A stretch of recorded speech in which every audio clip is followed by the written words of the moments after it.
আমি হাজী মোহাম্মদ নুরুল ইসলাম, উত্তরা ৯ নম্বর sector, road number 10-এর B.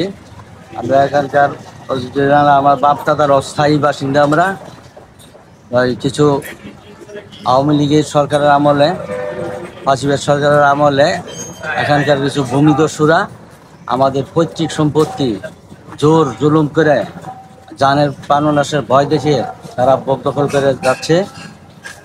এখন ওই যে আপনার প্রাণনাশের হুমকি দিছে সে কে? তার নাম কি?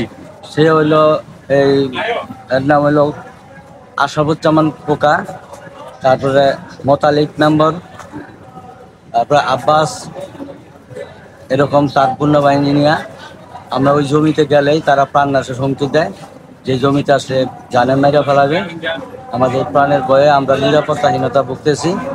এখন আওয়ামী লীগ সরকার যাওয়ার পরে এখন একটা পরিবেশ হয়েছে আমার জায়গায়, আমি যে নিয়ে সামাজিক লোকজন নিয়ে বসার পরে তারা সামান্য আমার 4 ভাগের 1 ভাগ আমাকে দিছে, দিয়ে গেছে সামনে পয়সা এটা ডিটেলস পূর্ণাঙ্গ মাপজুপ করে পুরাটা আমার বুঝাই দিবে।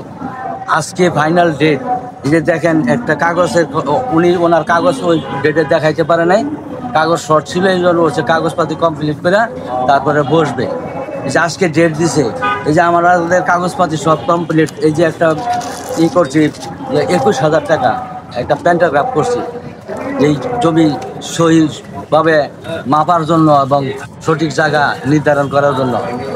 কিন্তু আজকে টাইম দিছি, কিন্তু এখন তাদের ফোন দিতেছি, লোকজন মুরব্বীরা আসছে, এখন তারা আসতেছে না, এখনো তারা গড়িমসি করতেছে এবং তারা আমার জমি এইভাবেই জবরদখল করে রেখা খাওয়ার চেষ্টা করতেছে।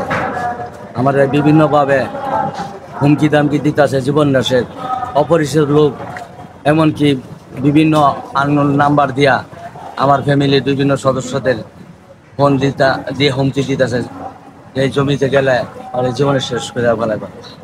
এই জন্য আমি প্রশাসন এবং বর্তমানে সরকার এবং সাংবাদিক ভাইদের সকলের সহযোগিতা চাই। আমি যেন ন্যায় এবং সঠিক আমার সম্পদ, আমার বাপ দাদার দেওয়া জমিটুকু আমি ফিরে পেতে চাই। এই জন্য আপনি আপনাদের সকলের কাছে আকুল আবেদন, সকলের সহযোগিতা কামনা করতেছি। আসসালামু আলাইকুম।